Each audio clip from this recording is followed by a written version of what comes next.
bonjour à tous et à toutes. Bienvenue sur Frématin. Malgré la rencontre du chef de l'État avec les syndicalistes, les grèves se poursuivent un peu partout sur toute l'étendue du territoire national. Nous allons faire le débat sur le sujet. Nous parlerons également de la rencontre du clergé avec le chef de l'État. On a vu un Patrice Talon plutôt humble qui discutait franchement avec le clergé béninois. Nous reviendrons donc sur cette rencontre qui a été bien relayée. La une des journaux sera présentée ce matin par Kadera Chirou. Bonjour. Bonjour Nadège Dion, chers amis internautes, bonjour. Deux sujets font l'actualité ce matin à la une des quotidiens parus. Il s'agit de la rencontre entre le chef de l'État et le clergé et le congrès, le deuxième congrès ordinaire tenu par les forces Cori pour un Bénin émergent FCBE. Le bulletin matinal d'information sera présenté ce matin par Carles Kitome. Bonjour. Bonjour Nadège. Chers fidèles internautes, bonjour. Un incendie sur le parc de la Sodeco à Parakou et l'appel au calme en Guinée-Conakry font l'essentiel du bulletin de ce matin. En foot, l'Arion Sadiak Beno nous fera un retour sur les tours préliminaires à l'aide des Coupes CAF jouées donc le week-end écoulé. Une victoire et un nul, ainsi se présentent les résultats des représentants béninois. Nous allons essayer d'analyser donc ces matchs. Quelques entraîneurs essayeront donc d'analyser ces matchs avec nous donc sur Sport Matin. Bienvenue, bonjour. Voici pour vous la une des journaux. La une des journaux, nous démarrons par le quotidien Actu Express qui affiche ce jour en manchette. Chassé de son propre pays par la ruse et la rage, Séfou Fabouron regagne sa terre natale après 7 mois d'exil. Toujours avec le même canard en deuxième titre à la une. Retour triomphal de l'ancien président de la République sur la scène politique. Le Bénin révélé fait regretter Boniaï aux Béninois. Le matinal en manchette, transformation de l'alliance Foscori pour un Bénin émergent en parti politique. Yahi n'a plus rien à démontrer. Les Corées en déficit de leader. Le parti FCC quitte les FCBE. Nous passons au quotidien L'Économiste. Supposée fuite dans le litige domanial de Barouité. L'homme d'affaires Séfou Fabouron de retour au Bénin, toujours avec le même canard. Développement du marché financier de l'UEMOA, près de 523 millions de francs CFA d'appui à la banque à la BAD. La nouvelle tribune, deuxième congrès ordinaire après les FCBE. Le reste de l'opposition attendu, le canard affiche en manchette les photos de Sébastien Germain à Javon et de Léadi Vénayon Soglo. Nous passons au quotidien La Nation. Protection des zones humides au sud du Bénin, les écosystèmes du Grand Nokoué mis à mal, toujours avec le quotidien national d'information, journée mondiale de la radio, une célébration sous le thème radio et sport. Message du ministre Aurélie Adam Soulé Zoumaro à découvrir à la page 7 de l'apparition du jour du quotidien national d'information. Nous passons au quotidien First Info. Renforcement des capacités des jeunes et entrepreneurs. Le directeur de la jeunesse Smith à Wandinou a clôturé l'atelier. Toujours avec First Info, nous en manchette, élu secrétaire exécutif national du parti FCBE lors du deuxième congrès ordinaire. Valentin Agossou-Dianotin prime à la fidélité, à l'engagement et au mérite. Tous les FCBE saluent l'élection d'un homme de qualité, un militant exceptionnel. Le Béninois libéré maintient d'anciens barons de la refondation à des postes clés de la rupture. L'autre visage de Talon, l'incompris. Le Béninois libéré toujours. Rage de Gaston Zossou contre les propos de Yahi au congrès de Parakou. Donc il aurait souhaité que Yahi appelle à la guerre. Matin libre, radicalisation des mouvements de débrayage, la grève des enseignants désormais de mardi à vendredi. Les parents d'élèves jusque-là passifs. Toujours avec Matin libre, assassinat d'un Libanais et son gardien à Cotonou. Pourquoi la police ne peut pas se dédouaner? La source de l'info, congrès des FCBE à Parakou, que cache l'admiration à peine voilée d'Issa Salifou pour Boni Yahi. Nous passons au quotidien l'événement précis. Appréciation du Bénin en construction grâce aux réformes de la rupture. Paulin Akpona salue la volonté politique de Patrice Talon. Et l'événement précis pour finir, deuxième congrès ordinaire de l'Alliance à Parakou, les FCBE transformés en parti politique. Dianotin aux commandes, Yahi, président d'honneur. Merci à vous, Kadera Chirou, pour la présentation de la une des journaux. Nous vous présenterons donc la revue de presse sur Ezaoui TV donc à 9 h. Nous allons passer au bulletin matinal d'information, une présentation de Carles Kitome.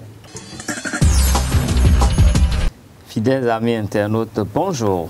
Plusieurs tonnes de coton et 8 camions brûlés, c'est le bilan d'un incendie qui s'est déclenché sur un parc de stationnement de la Sodeco à Parakou le week-end passé. Un accident causé par une mauvaise manœuvre d'un apprenti chauffeur aurait été à l'origine de l'incendie. L'intervention des sapeurs-pompiers a limité les dégâts. Pour le moment, la quantité réelle de coton consumé n'est pas encore connue. L'École supérieure d'administration, d'économie, de journalisme et des métiers de l'audiovisuel, ESAE, a abrité le samedi 10 février les préliminaires de la 3e édition du concours 1000 mots Vox. Une quinzaine d'étudiants ont représenté cette université à cette phase, dont 4 seront retenus pour la phase finale qui aura lieu dans les toutes prochaines semaines. Le président du comité d'organisation explique le processus. Si je dois résumer cela en 2 phrases, de voir si ces étudiants étaient capables de prendre la parole en public et de voir s'ils pouvaient un tant soit peu gérer leur stress en fonction du débat. Ils ont été notés sur plusieurs critères, j'allais dire. Il y a la posture, la voix, il y a la structuration du test. Est-ce qu'il y avait une introduction captivante, un développement étayé et une conclusion mémorable? Ils ont également été notés sur la gestuelle, ils ont été notés sur le sourire, sur le regard, ils ont également été notés sur la maîtrise en soi. Et pour finir, on a regardé s'ils avaient des hésitations et si l'argumentation et la persuasion y étaient. Donc, au vu et su de tout ce qui a été noté, nous avons jugé bon de voir si à la fin ces étudiants pourraient être capables de prendre la parole en public et de travailler en équipe. Ce qui a donné le thème dont ils vous ont parlé et par la fin, les commentaires. Le 2e congrès des forces Coripoint Bénin émergent FCBE du week-end dernier anime toujours les forats. Il a fallu plus de 24 heures de travaux pour faire de cette alliance politique un parti dirigé par un bureau de 20 membres avec à sa tête Valentin Agossou Djenotin comme secrétaire général et Thomas Boniaï comme président d'honneur. Voici un extrait du premier discours prononcé par le secrétaire général Valentin Djenotin. Je vous avoue, ça, je me rends compte que Dieu a un plan pour la vie de chacun de nous. Je ne suis pas du tout le mieux placé. Je suis de loin le mieux indiqué, mais j'ai compris qu'il a plu à Dieu de faire de moi le premier responsable de ce premier parti. Certainement pour des défis, parce que vous voyez, c'est souvent difficile de construire, de faire une fondation. Mais étant donné que je ne suis pas seul, je suis dans un bureau entouré de beaucoup de jeunes dynamiques, de beaucoup d'anciens qui ont l'expérience et surtout avec le concours de notre président d'honneur, j'espère que nous allons pouvoir relever ce défi qui va être non seulement pour nous, mais qui va être également pour la gloire de Dieu. Ma priorité d'abord, vous voyez, c'est de revoir, comme je l'ai dit tout à l'heure, les fondamentaux et resserrer les liens. Parce que, vous savez, ce n'est pas facile d'avoir été au pouvoir et de se retrouver dans l'opposition. Notre mentalité n'a pas encore évolué à ce niveau. Ceux qui sont restés, vous voyez, c'est des gens qui ont une conviction. Il faudrait que nous travaillions à leur donner espoir pour qu'ils puissent se donner davantage. Ma priorité également, c'est le travail de terrain. Parce que la conquête ne se fait pas au bureau. Et étant donné que nous sommes un parti national, c'est d'aller vite, finir avec les formalités, engager les installations, commencer à nous préparer parce que nous sommes pratiquement à un an des législatives. Et voilà ce que nous allons commencer à faire dès la semaine prochaine.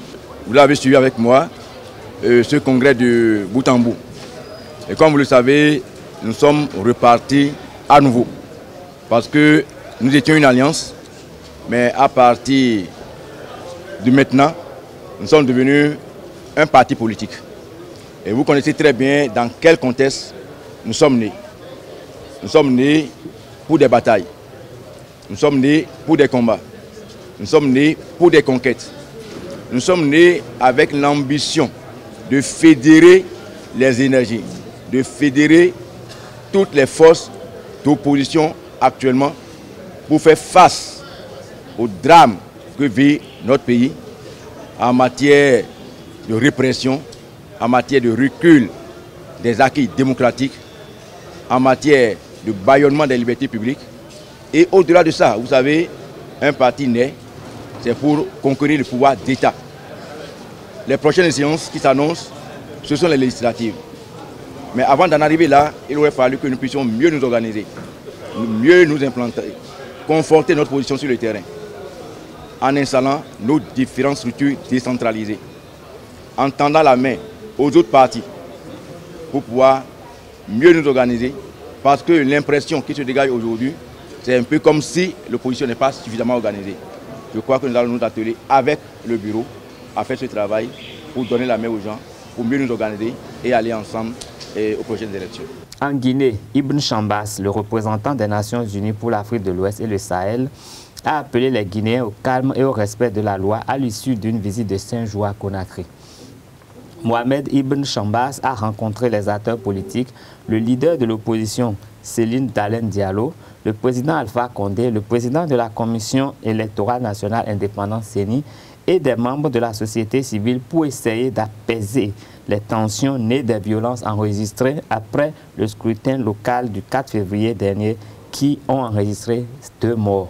Au Libéria, pour finir, 4 survivants d'un massacre qui a eu lieu lors de la guerre civile ont décidé de poursuivre en justice l'un des présumés auteurs de cette tuerie qui vit aujourd'hui aux États-Unis. Le mis en cause, Moses Thomas, commandait l'unité responsable d'un massacre perpétré dans l'église luthérienne Saint-Pierre de Monrovia le 29 juillet 1990.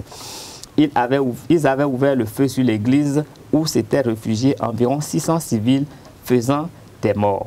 Ceux qui ont pu échapper aux balles ont été poursuivis et achevés à coups de manchette.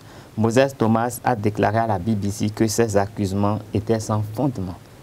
Ce serait tout pour ce bulletin d'information. Merci de rester fidèle à Esaü TV, www.esaütv.com. Merci à vous, Carles Kitome, pour la présentation du bulletin matinal d'information. La grande édition est prévue pour 19 h, évidemment, sur Esaü TV. Nous passons au débat sur Frématin. Le débat sur Frématin, Carles Kitome, Kader Achirou, les grèves se poursuivent malgré la rencontre du chef de l'État avec les syndicalistes. On avait annoncé sur ce plateau, il faut attendre les prochains jours pour voir clair un peu dans ce qui s'est passé exactement à cette rencontre-là, Carles Kitome. Eh oui, le chef de l'État a adopté une nouvelle posture aujourd'hui parce qu'on se rend compte. D'abord, il faut remarquer ce qui s'est passé, les déclarations que Guillaume Atibé a eues la dernière fois sur une émission radiophonique Zone Franche. Il disait que le président Talon avait besoin de la paix pour mettre en exécution le PAG. Et cela traduit en fait tout ce qu'on peut noter aujourd'hui dans la communication présidentielle, dans la mesure où on a remarqué que beaucoup de choses ont été tentées, mais qu'il y a des gens qui sont décidés à lui faire front. Et nous savons que notre société, nous sommes très sensibles aux considérations religieuses. Et déjà, il n'y a pas longtemps, rien que pour la corruption, on a dû impliquer les religions et tout. Donc, c'est une formule qui semble prendre. Et donc, aujourd'hui, le président Talon s'est dit qu'il fallait faire appel aux religieux pour essayer de jouer sur la conscience des Béninois pour qu'on puisse savoir que nous n'avons qu'un pays et qu'on peut tout faire. On doit se débrouiller pour que le pays se porte bien. Donc moi, c'est dans ce cadre que j'inscris cette rencontre du président Talon avec le clergé. Je pense que ce n'est qu'un début. Le clergé, oui, il reverra sûrement le clergé après pour aller plus en profondeur dans les négociations, en fait, pour qu'ils interviennent autrement. Et je suis sûr qu'il fera également appel aux autres religions. Parce que tout ce qui n'a pas pu marcher sur le plan politique ou administratif, quand on a essayé de prendre en compte les considérations religieuses, les gens ont été touchés et ça a porté des fruits. Donc je pense que le chemin qu'il emprunte aujourd'hui est un chemin qui peut lui permettre vraiment d'avoir un peu plus de paix pour qu'on puisse voir le PAG se dérouler. Parce que déjà bientôt 2 ans qui passent, il n'y a plus que 3 ans. Il faut quand même qu'il puisse réaliser des choses appréciables à la fin de son mandat. Alors Kader Achirou, avant le clergé, le chef de l'État rencontrait donc les centrales syndicales, mais malgré cela, c'est la politique des chaises et tables vides.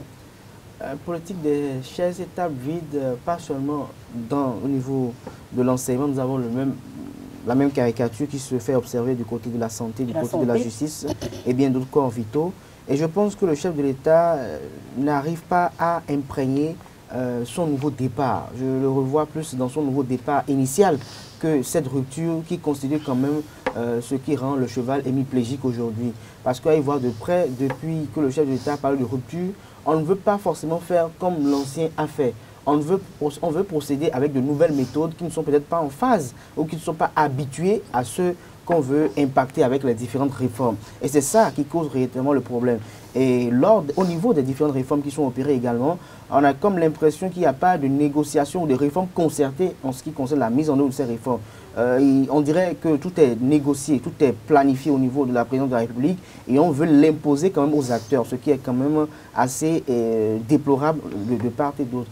l'autre problème qui quand même constitue l'handicap au chef de l'État, Patrice Talon, c'est que pendant longtemps, il a eu à pactiser avec les différents partenaires sociaux, les différents acteurs politiques aujourd'hui, qui ont espéré beaucoup de lui quand il serait président de la République. Quand on parle d'espérance, il ne s'agit forcément pas de changement du pouvoir, mais quand on sait que les différents secrétaires, les différents partenaires sociaux, les différents acteurs politiques ont souvent au fond d'eux leurs intérêts égoïstes et nombriliques, on espérait quand même avoir la vie plus rose que sous l'ère du changement. Mais la bonne chose que le chef d'État a prôné, c'est qu'il a changé la donne. Il a changé la donne parce qu'il veut quand même avoir des finances publiques saines, il veut quand même avoir un État assez cohérent, assez conciliateur, mais qui ne s'inscrit pas dans une gabégie financière, qui ne s'inscrit pas dans du populisme et autres, ce qui n'est pas du tout en phase avec ce qu'il a eu à côtoyer par le passé. Et du coup, ce qui se mène aujourd'hui, c'est le combat contre Patrice Talon. Il faut abattre l'homme, il faut faire ci, il faut faire ça. Aujourd'hui, nous sommes conscients du fait que au niveau du port autonome de Cotonou, il y a des choses qu'il faut revoir de façon sévère et approfondie. On est conscient qu'au niveau de nos hôpitaux, les médecins qui disent moi je suis là pour mon salaire, je rentre déjà parce qu'ils ne prennent pas en compte les vies, leur serment n'est pas véritablement exercé. On est conscient qu'au niveau de la justice aussi, il y a également des ailes et des errements qui se font observer également, mais la méthode, c'est elle qui est à revoir. Et tant que le chef de l'État ne va pas essayer quand même d'aller négocier avec les uns et les autres, certes, les négociations sont faites, mais si les négociations sont faites, les rencontres sont faites à la finalité de les instrumentaliser ou de les utiliser pour répondre, pour éteigner une certaine rumeur, parce que d'aucuns disaient déjà que la rencontre avec le clergé, c'était quand même pour essayer quand même de faire comprendre qu'il appartenait à l'église catholique et non pas à l'église sainte de Banamé, et que la finalité était quand même d'essayer de marquer certains qui ont rencontré par le passé, bien avant le clergé, pour parler de la situation sociale du pays. Donc je pense que si le chef d'État ne commence pas à répondre du tic au tac, comme du berger à la bergère au niveau des différentes opinions qui sont émises par rapport à sa gouvernance, et qu'il se concentre sur sa gouvernance et qu'il arrive à prendre corps avec les réels acteurs pour trouver un consensus, pour instaurer un consensus, on aura finalement tout ce à quoi on assiste, ça va se pérenniser. Et le drame, c'est que si ça se pérennise, ça va s'accentuer, ça s'accentue, ça va s'aggraver, ça s'aggrave, nous aurons le tissu social qui sera déchiré et cela ne sera pas profitable pour le pays. Donc, j'en finis pour dire qu'il est urgent aujourd'hui pour le chef de l'État, Patrice Talon, d'aller à la rencontre de la base, d'aller à la rencontre de son peuple, parce qu'on a comme l'impression aujourd'hui qu'il est le seul à pouvoir comprendre réellement ces réformes. Les ministres, quand ils parlent, parfois n'arrivent pas à convaincre. Vous avez suivi les secrétaires généraux qui l'ont dit, que quand on rencontre le chef de l'État, on voit un peu la vision se dessiner, même si quelque peu, quand on entend les propos, on sent qu'il y a quand même des intérêts qui sont voilés et qui ne veulent pas être évoqués. Alors, Carles Kitome, est-ce qu'on ne tend pas vers une année blanche finalement? Il y a trop de grèves dans l'enseignement. Cela se pourrait. Cela se pourrait, mais je crois sincèrement qu'il nous revient, nous, Béninois, de savoir qu'une année blanche, c'est tout le monde qui perd. Ce n'est pas Patrice Talon qui perd. Et tout combat contre Patrice Talon est d'abord un combat contre nous-mêmes, un combat contre le Bénin. Dans la mesure où tous ceux qui revendiquent, en fait, s'entendent pour dire quand même que les réformes engagées sont de bonnes réformes. Et tout ce que les gens déplorent, c'est qu'il n'ait pas été associé. Et nous savons qu'associer les gens à un coût, quand on fait des assises pour dire de venir, c'est des pédiums qui sont distribués à la fin. Et le gouvernement qui est en place est un gouvernement qui est d'austérité, on dirait, parce que pour ce gouvernement, c'est dépenser le moins possible, mais pour avoir de bons résultats pour la postérité, avoir suffisamment disponible pour engager quand même des projets vitaux de la nation. Et ça, aujourd'hui, on a l'impression que les syndicalistes et autres veulent forcer la main au gouvernement pour revenir à ces formules qui ont fait que les gens ont pu gagner beaucoup d'argent sans que ce soit vraiment leur salaire. Les assises, et souvent ça dure, ça traîne et ça ne donne pas souvent de très bonnes choses. Et déjà, le fait que le Patrice Talon ait rencontré le clergé juste au lendemain des centrales syndicales, ça dénote de quelque chose. Ça veut dire qu'il a déjà un planning pour essayer de désamorcer tout ça. L'année blanche, on aura tout perdu. Le syndicaliste Amous l'a dit la dernière fois que fondamentalement, ce n'est pas que ça se passe mal, mais c'est parce qu'il y a de petites considérations auxquelles les gens restent accrochés et qui manquent même un peu de discipline dans le rang des syndicalistes qui parfois oublient la nation, font du théâtre. Il a dit que parfois c'est théâtralisé, et surtout les revendications. Et je pense que nous devons arriver à un niveau de conscience qui doit nous permettre de mettre fin à ces choses-là. Je pense que le gouvernement est d'accord pour régler les problèmes. Mais le président Talon l'a dit qu'il avait rencontré les syndicats. Il a dit on ne peut donner que ce qu'on a. On sait ce que le Bénin possède et on ne peut pas promettre plus parce que promettre plus, c'est aggraver la crise pour demain. Et donc, je crois que tout le monde doit savoir mesure garder, se dire voilà ce que nous avons dans la cagnotte. On est parti d'un budget de 2000 milliards qui finalement s'est réduit à 1300 milliards et quelques, en tout cas moins de 1400 milliards, je pense. Cette année, on a essayé de réduire. Ça veut dire que les ambitions sont là, mais nous manquons de moyens pour pouvoir exécuter ce que nous avons envie de faire. Et tout le monde doit savoir réduire ses ambitions pour que le Bénin puisse continuer à tourner. Kader Achirou, vous avez suivi également la rencontre du chef de l'État avec le clergé. Oui, comme je le disais tantôt, la rencontre avec le chef de l'État et le clergé s'inscrit dans une dynamique de pouvoir quand même dialoguer avec les différentes couches sociales du pays, dialoguer avec les différentes personnes influentes dans l'animation de la vie politique du pays, afin que le consensus soit observé. Vous savez, la Conférence nationale des forces vives de la nation, l'idéal de la Conférence nationale des forces vives de la nation, c'est le consensus. Et chaque président d'institution doit être à la recherche permanente et perpétuelle du consensus à tous les niveaux donnés pour quand même s'assurer ou se garantir une réussite de ces différentes réformes qu'il veut opérer pour le meilleur ou le mieux-être des populations béninoises. Cette rencontre s'est déroulée dans un climat plus ou moins pacifique, un discours de vérité de part et d'autre, que ce soit du côté de l'église épiscopale que du côté du chef de l'État, Patrice Talon, qui a quand même tenu, au-delà de tout, à parler en toute modestie. On a su là que Patrice Talon parlait là quand même à une élite, et parlait non seulement à une élite, mais quand même à de responsables religieux. Il ne s'agissait pas d'un Patrice Talon devant les syndicalistes du port, où il fallait quand même observer comme un réquisitoire cinglant vis-à-vis. Il était quand même dans sa peau, il a quand même dit des mots forts. Dans sa peau de fidèles catholiques aussi. Et je pense que là, je vais peut-être m'intéresser aux opposants pour dire qu'il ne faut pas tout le temps voir le mal partout. L'opposition, c'est pas en balayant tout le temps du revers de la main tout ce qui est fait par un pouvoir. Mais il a quelque chose qui paraît comme de l'opposition, qui est en perte de repère, parce que aujourd'hui cette opposition n'arrive pas à se concerter, n'arrive pas à se construire, n'arrive pas à se concilier pour des intérêts égoïstes. Donc, il ne devrait pas avoir de problème si l'opposition n'est pas organisée.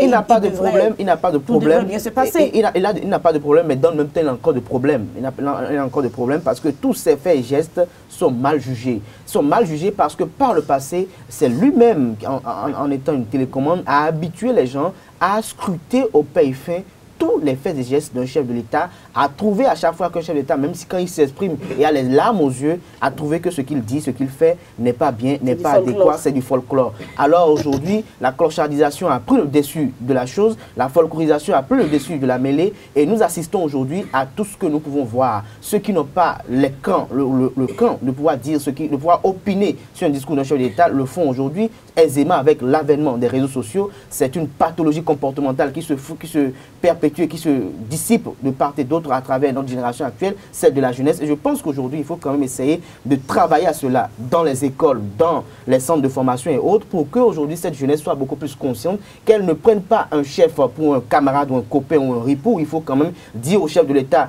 que ça ne va pas. Il faut dire au chef de l'État que ce que vous dites, c'est un discours qui est descendu du piédestal, ou peut-être un discours qui ne tient pas comme dans les normes d'une démocratie. Il faut quand même trouver les mots justes, les mots modestes dans tout le contenu pour quand même essayer de dire ce qu'il faut dire sans écorcher. Un mot pour conclure le débat? Oui, mais j'aime beaucoup la chute de Kader Achirou dans la mesure où je crois que c'est une question de conscientisation qui se pose, conscientisation du peuple et conscientisation des acteurs politiques pour qu'on prenne la mesure des choses, qu'on aille dans les vrais débats de développement, qu'on ne soit plus là à critiquer le chef de l'État, point rien, mais qu'on vienne avec de vraies propositions. C'est reparti pour 3 ans de politique. La politique a démarré depuis samedi dernier. La politique, mais avec de vraies propositions pour le développement de ce pays, non une politique de destruction.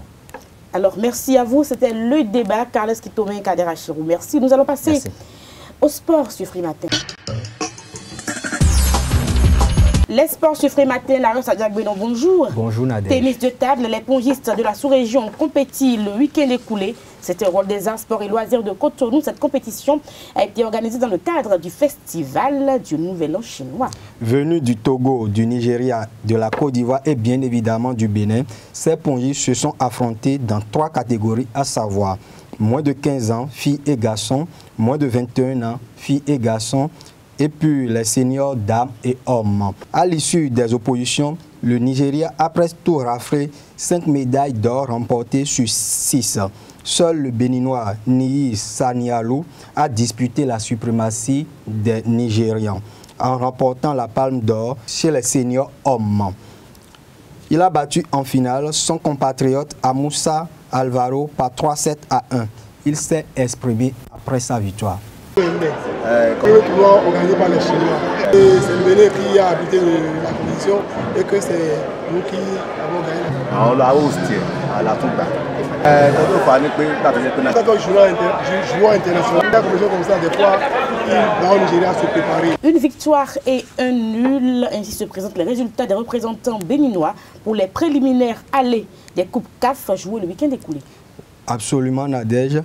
Après les réactions des joueurs hier, nous vous proposons ce matin celle des patrons des encadrements techniques. D'abord, les analyses du match Énergie Afia FC de la Guinée-Conakry par les deux entraîneurs. Je suis satisfait dans la mesure où il faut voir d'où nous venons. Il faut voir d'où nous venons. Ne nous cachons pas la face.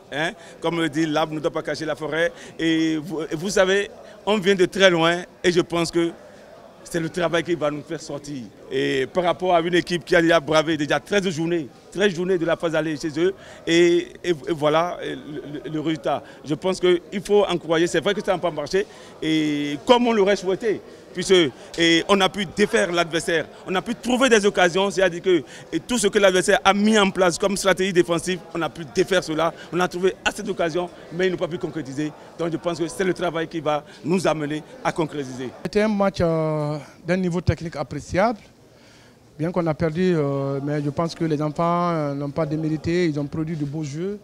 Et on a pris un but, le mauvais renvoi de la défense, mais après on a essayé quand même de maîtriser le jeu. Et cette équipe d'Énergie, bien qu'il n'y a pas la compétition, mais devant son public, elle a essayé de faire le maximum d'elle-même. Et puis elle nous a poussé jusqu'au coup de sifflet final. 1-0 perdu, je pense bien que tout va se jouer dans 10 jours à Conakry, surtout que nous, déjà, on va jouer un match de championnat le jeudi avant de recevoir le retour de cette formation d'Énergie du Bénin. Surtout que je n'avais pas une idée sur cette équipe. Maintenant que j'ai vu cette équipe pendant les 90 minutes, et après, je vais essayer de visionner ce match à aller et essayer de préparer sereinement le match retour. Suivez à présent les réactions de leurs compères à la fin du match Buff à Sec Mimosa. Résultat nul d'un but partout au stade général Mathieu Kérékou de Cotonou. Nous avons notre destin en main, donc voilà, c'est à eux de venir à Abidjan et d'essayer de marquer au moins un but. Je sais qu'on a les potentialités humaines, techniques, tactiques pour passer et on va passer ce tour. Bah oui, périlleux. Ils sont venus aussi faire un déplacement périlleux. C'est le foot. Si ça ne les a pas répondu comme nous, on peut faire la même chose. C'est le foot. Il faut aussi travailler pour mettre un plan en place pour aller les contrer là-bas. Bah oui, on ne va pas partir pour se laisser faire. On va aller encore là-bas pour jouer. Et jouer, essayer de faire la différence pour voir si ça peut passer.